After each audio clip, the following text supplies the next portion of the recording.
there are two things that we look at that we consider highly critical when we're looking at deals. One is what we refer to as a UPO, or units per owner. It is very simply the total amount of units that are managed divided by the total number of unique owners that are represented in that portfolio. And we use the phrase unique owners because we all know property management companies, you may have one owner. It may be Matthew Whitaker is the person that you're managing for, but Matthew has 27 LLCs that all own homes. And so it's important to know how many of those homes there are. And so we have a gauge that we use where that number being between 1.00, that's an ideal world where every single portfolio where every single client has one home. That is an ideal acquisition for us. Now, for some people, that may be a nightmare. You may not have the capacity to deal with a lot more clients or a lot more owners. The reason that that's ideal for us is because that is the number one thing that de-risks the acquisition. So it is the number one thing. And if you're going to look at a correlating value between churn in the long term and the number of owners, those two things, your UPO and your churn, are going to be highly tied. So we consider anything between 1.00, which, by the way, we've never seen that. I think the lowest we've ever seen is like 1.14. So between 1.00 and 2.0, we consider great, good, no questions asked. We consider anything between 2 and 3 about average. That's what we would expect.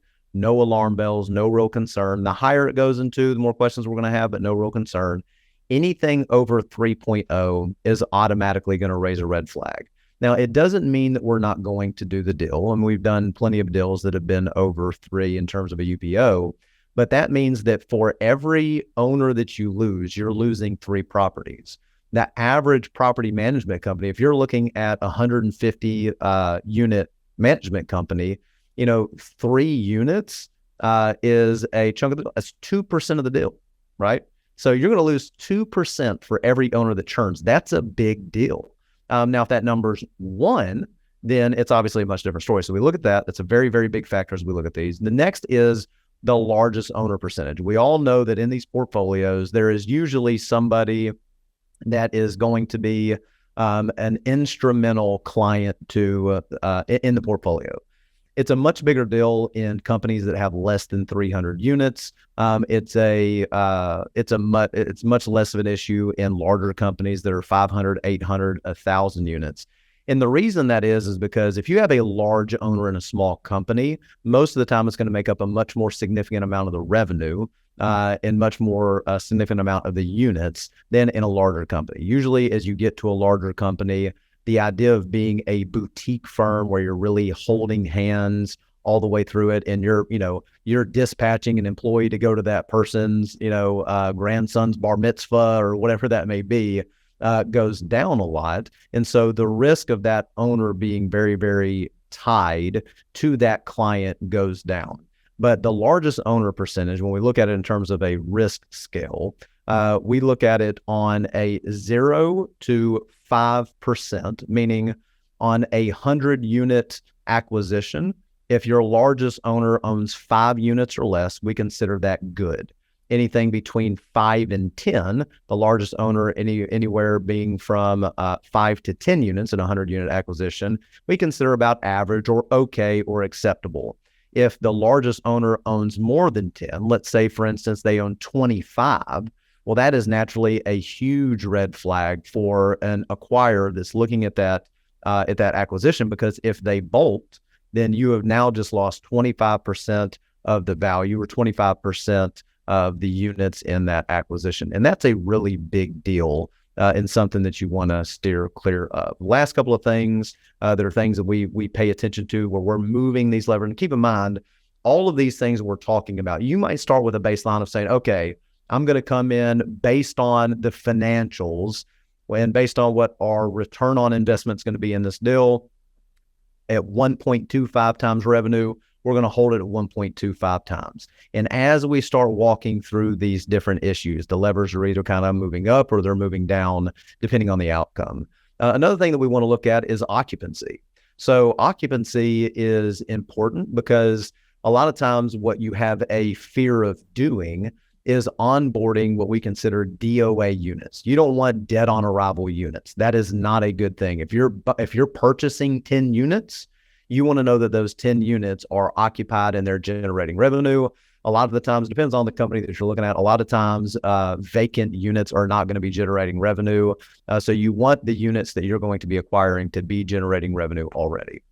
In that, we consider anything between 80 and 90% acceptable, anything below 80%. And it depends on the time of the year too, right? And the reason it may be that, there's a brokerage firm or there's something else attached to it where they're just waiting to onboard certain units. So there can be a lot of different reasons. You got to kind of take that as it comes.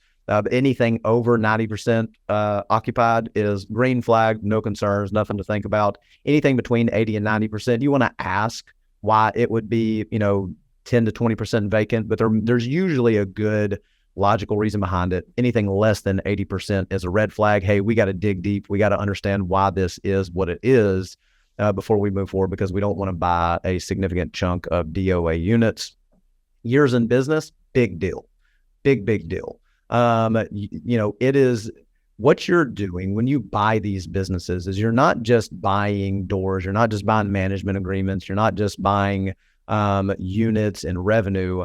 You're buying the relationship that owner has entrenched with their clients over a period of time. And if that period of time is 12 months, we've talked to people. People have reached out to us and said, hey, I started a company 9 months ago, 6 months ago, a year ago. I'm ready to sell. I'm ready to get out. Well, how sticky is that really? How quickly are those owners, when they realize that you're selling your portfolio, how quickly are those owners out the door and saying, yeah, okay, that sounds great, but I'll go find somebody else. I know you about as well as I know them. So not really a big deal. What you really want is you want that owner, when you go through with that acquisition, to be your largest advocate.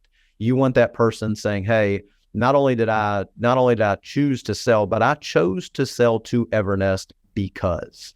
And those are the things that can help reduce churn, allow those people to stick on, because trust is the name of the game. And so somebody who's been around for a long time, somebody who's been in business for 5+ years, and there's no real kind of hard and fast rule with this. A lot of people have been in the real estate industry for a long time, and then they moved into property management. They have a trustworthy name. They're well known. So there's no hard and fast rule with this, but anything 5 years or greater, we consider in the safe zone. Once you get to 10 years, 20 years, 30 years, you get a lot of very deep trust with those owners.